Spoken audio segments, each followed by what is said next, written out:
नमस्कार दोस्तों, आज का ये वीडियो बहुत ही इंपॉर्टेंट और जरूरी है आप सभी के लिए।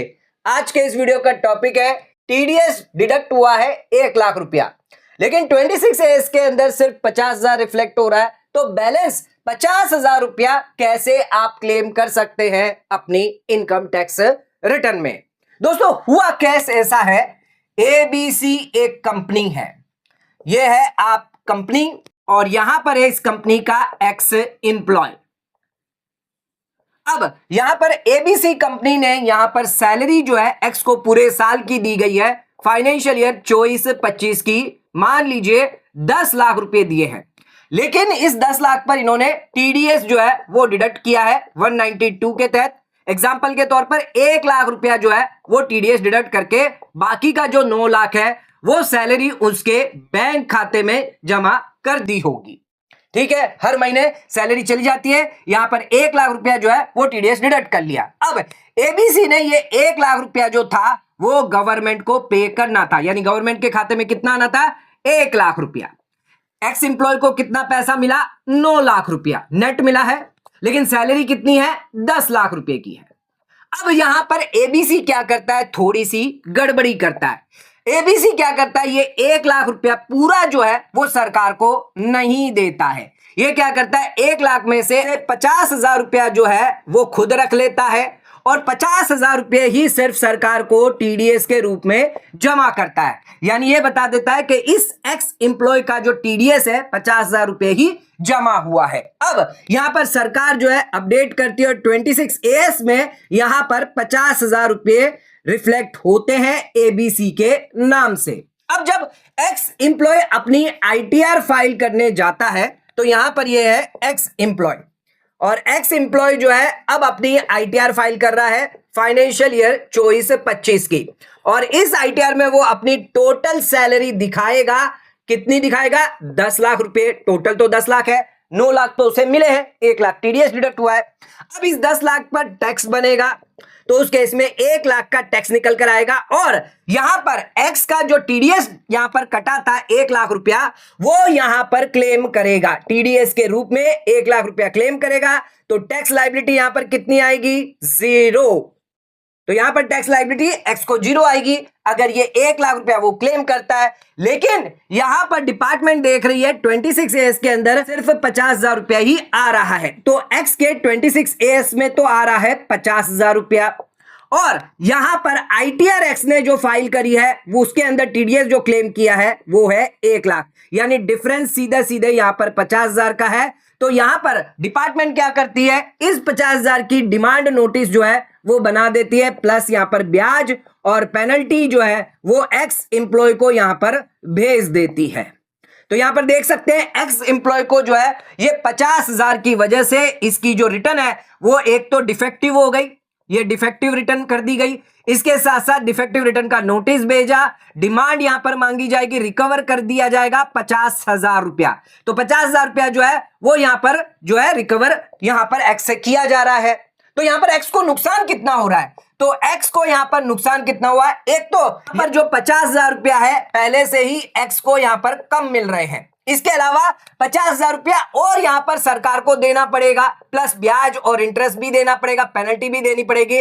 अराउंड मान लीजिए 1,20,000 रुपया जो है एक्स का यहां पर नुकसान हो जाएगा, जबकि उसकी कोई भी गलती नहीं है। गलती किसकी है, सरकार की भी गलती नहीं है, सरकार को भी यहां पर सिर्फ 50,000 ही मिले हैं, तो सरकार भी 50,000 ही दे सकती है। तो ना सरकार की गलती है ना एक्स की गलती है, तो गलती है एबीसी की। तो एबीसी की जो यहां पर गलती है, जिसकी वजह से एबीसी ने यहां पर 50,000 रुपये सरकार को जमा नहीं किए, इसकी वजह से एक्स को यहां पर ज्यादा पैसे लग रहे हैं, एक्स को यहां पर देने पड़ रहे हैं। तो इनकम टैक्स का एक्ट एक सेक्शन है, सेक्शन 205 जो है वो एक रामबाण इलाज लेकर आया है एक्स के लिए, यानी एक्स के लिए यहां पर जो है सुरक्षा का काम करता है 205 कहता है डिपार्टमेंट को, आप एक्स से रिकवर ना करें, आपको रिकवर करना है ए बी से, एक्स की कोई भी गलती नहीं है। अब ये 205 क्या कहता है सेक्शन, ये समझते हैं। अब अगर आपको डिफेक्टिव नोटिस आ गई, क्योंकि आपको एक्सप्लेनेशन तो करना पड़ेगा ना, आपने 50,000 रुपया आईटीआर में एक्स्ट्रा क्लेम करे हैं, 26A में 50,000 है, आईटीआर में 1 लाख रुपया है, तो ये जो 50,000 रुपया आप एक्स्ट्रा क्लेम कर रहे हैं, इसके लिए आपको कुछ प्रूफ एविडेंस आपको देने पड़ेंगे डिपार्टमेंट को, क्योंकि डिपार्टमेंट को तो पता ही नहीं है कि सिचुएशन क्या है, किसके आपके 1 लाख रुपए काटे हैं, डिडक्ट किए, डिपार्टमेंट को ये आपको प्रूव करना पड़ेगा। तो नोटिस आएगी तो आपको प्रूव करना पड़ेगा, कुछ चीजें एविडेंस आपको डिपार्टमेंट को देने पड़ेंगे। साथ ही साथ आपको सेक्शन 205 के बारे में पता होना चाहिए। 205 क्या कहता है?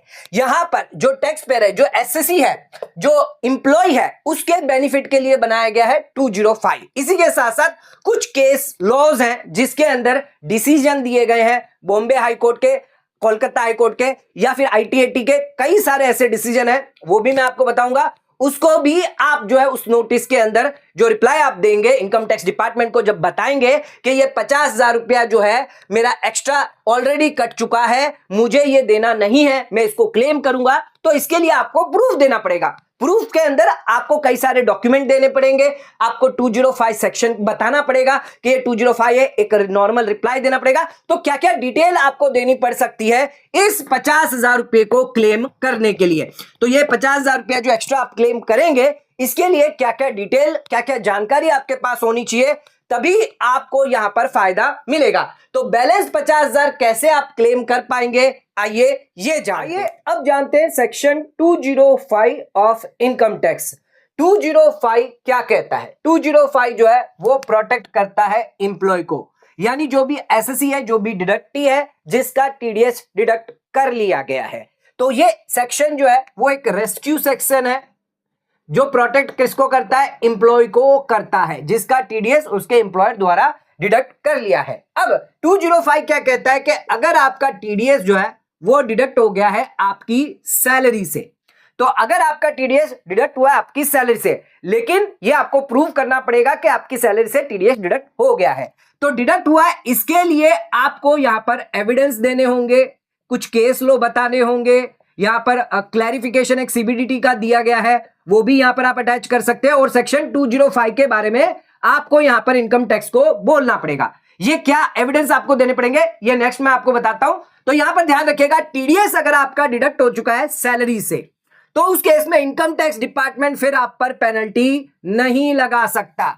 तो यहां पर गलती जो किसकी है? गलती आपकी नहीं है, गलती है एम्प्लॉयर की, क्योंकि यहां पर एम्प्लॉयर को, यानी जो डिडक्टर है, उसने यहां पर टीडीएस सरकार को जमा नहीं किया है।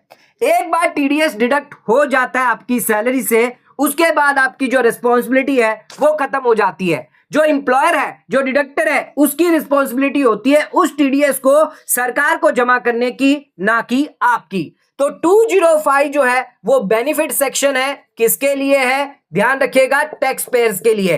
तो टैक्स पेयर कौन है? टैक्स पेयर अगर आप एम्प्लॉय हैं तो उस केस में आपके फायदे के लिए 205 यहां पर बनाया गया है। डिपार्टमेंट जो है वो आप पर यहां पर नहीं कह सकती कि आपको यहां पर जो बैलेंस 50,000 है वो यहां पर देना होगा, साथ में आपको पेनल्टी और ब्याज देना होगा। यहां पर डिपार्टमेंट को जो है रिकवर किससे करना है, ये ध्यान रखिएगा, रिकवरी जो है वो एम्प्लॉयर से करनी होगी, लेकिन इसके लिए आपको यहां पर प्रूफ करना होगा कि आपका वाकई ही टीडीएस आपकी सैलरी में से डिडक्ट कर लिया गया है। तो प्रूफ के लिए क्या क्या डॉक्यूमेंट, क्या क्या एविडेंस आपको देने होंगे, आइए ये जानिए। अब बात करते हैं क्या क्या डॉक्यूमेंट आपको सबमिट करने पड़ सकते हैं अगर आपको डिफेक्टिव नोटिस आती है। यानी आपने आईटीआर में टीडीएस क्लेम किया है और 26 ईयर्स के अंदर जो टीडीएस रिफ्लेक्ट हो रहा है इसमें मिसमैच है, तो इनकम टैक्स डिपार्टमेंट आपको नोटिस भेजेगा, आपसे पूछा जाएगा आपने ज्यादा टीडीएस क्यों क्लेम किया है। तो इसके लिए आपको क्या क्या देना है नोटिस, यानी आपको प्रूव करना पड़ेगा कि 50,000 जो बैलेंस है वो अगर आपको क्लेम करना है तो आपको नोटिस आने वाला है। तो ध्यान रखिएगा, आप यहां पर फॉर्म 16 जो भी एम्प्लॉयर द्वारा आपको दिया जाएगा, जहां पर साफ साफ टीडीएस अमाउंट दी होनी चाहिए, तो यहां पर टीडीएस अमाउंट 1 लाख की दी होनी चाहिए, तो वो फॉर्म 16 आप दे सकते हैं। फॉर्म 16 के अलावा आप अपनी सैलरी स्लिप भी दे सकते हैं जहां पर टीडीएस डिडक्ट किया गया है। इसके साथ साथ आप बैंक स्टेटमेंट भी दे दें जहां पर नेट सैलरी आपके यहां पर क्रेडिट हुई है। तो हर महीने आपकी सैलरी क्रेडिट होती है आफ्टर टीडीएस डिडक्ट के बाद। तो आप सैलरी स्लिप बैंक स्टेटमेंट से बता सकते हैं कि यहां पर आपका टीडीएस डिडक्ट हुआ है और नेट सैलरी आपको मिली है टीडीएस डिडक्ट होने के बाद।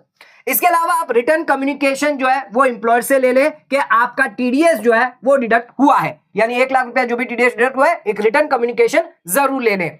कुछ केस लो यहां पर दिए गए हैं, ये केस लो आप यहां पर रिफर कर सकते हैं, नोटिस के अंदर इसका रेफरेंस दे सकते हैं, जैसे यशपाल, कार्तिक, चिंतन, मुकेश, दीपक। ये Bombay high court, Gujarat high court, Delhi high court, ITAT Pune, Kolkata ITAT के ये डिसीजन है, जिसके अंदर डिसीजन दिया गया कि रेवेन्यू डिपार्टमेंट यानी इनकम टैक्स डिपार्टमेंट को रिकवर किससे करना है, जो भी टीडीएस अमाउंट जो सैलरी से काटा गया है वो यहां पर विथ इंटरेस्ट पेनल्टी के साथ इंप्लॉयर से रिकवर करना है, ना कि इंप्लॉय से। तो यहां पर इनमें डिसीजन दिए गए, इसका रेफरेंस आप नोटिस में दे सकते हैं। और साथ साथ में एक क्लैरिफिकेशन यहां पर जारी किया गया, ऑफिस मेमोरेंडम। जो भी फील्ड ऑफिसर होते हैं वो कई बार इंप्लॉय को यहां पर नोटिस भेज देते हैं, टैक्स डिमांड की नोटिस भेज देते हैं उनसे रिकवर करने के लिए, क्योंकि उन्होंने आईटीआर में ज्यादा क्लेम किया है। लेकिन यहां पर सीबीडीटी का क्लैरिफिकेशन दिया गया है कि अगर टीडीएस यहां पर डिडक्ट किया गया है एम्प्लॉयर द्वारा, तो डिपॉजिट अगर गवर्नमेंट को नहीं किया गया है तो यहां पर एओ जो है टैक्स डिमांड नोटिस इंप्लॉय को नहीं भेज सकता। तो ये क्लैरिफिकेशन भी आप ऐड कर दें, ताकि अगर आपके पास कोई नोटिस आए टैक्स डिमांड की तो उसके अगेंस्ट ये क्लैरिफिकेशन आप डाल सकते हैं कि आप हमें यहां पर रिकवरी का नोटिस नहीं भेज सकते, ये आपको रिकवरी जो है वो एम्प्लॉयर से करनी होगी। तो यहां पर सेक्शन 205 जो है वो यहां पर आपको बेनिफिट देता है, जो भी टैक्स पेयर है, जो भी एसएससी है, उनके लिए यहां पर फायदा होता है। अगर आपका जो टीडीएस है वो यहां पर ज्यादा 26 एज के अंदर कम आ रहा है, आईटीआर में आपने ज्यादा क्लेम किया है और आपका ज्यादा टीडीएस डिडक्ट किया गया है एम्प्लॉयर द्वारा, लेकिन एम्प्लॉयर ने गलती करी है, टीडीएस रिटर्न गलत भरा है, आप चाहें तो एम्प्लॉयर से बात करके टीडीएस रिटर्न रिवाइज करने के लिए कह सकते हैं। अगर रिवाइज हो जाता है तो कोई दिक्कत नहीं है, लेकिन कई बार एम्प्लॉयर जो है वो झूठ बोल देता है कि मैंने तो टीडीएस सरकार को जमा कर दिया है, अब आप देख लो अपना। तो उस केस में ध्यान रखिएगा, अगर टीडीएस रिटर्न रिवाइज नहीं हो रहा है, अगर दिक्कत आ रही है, तो उस केस में आपको 205 के लिए एविडेंसेस यहां पर इकट्ठे करने पड़ सकते हैं। तो एविडेंस आपके पास होने चाहिए, आपको प्रूव करना पड़ेगा, आपको डिपार्टमेंट को बताना पड़ेगा मेरा टीडीएस ऑलरेडी डिडक्ट हो चुका है, मुझे ये टैक्स जमा करने की कोई भी लायबिलिटी नहीं है। इसके बाद डिपार्टमेंट जो है रिकवरी किससे करेगा, जो भी एम्प्लॉयर है। तो ये प्रोसेस आपको करना पड़ेगा। तो दोस्तों आज का वीडियो यहीं खत्म करते हैं। वीडियो कैसा लगा नीचे कमेंट करके हमें जरूर बताइए। वीडियो पसंद आए तो वीडियो को लाइक से सब्सक्राइब करना ना भूलें, वीडियो को ज्यादा शेयर करें ताकि और लोगों तक इसकी नॉलेज पहुंच सके। आज का वीडियो समाप्त करते हैं, धन्यवाद।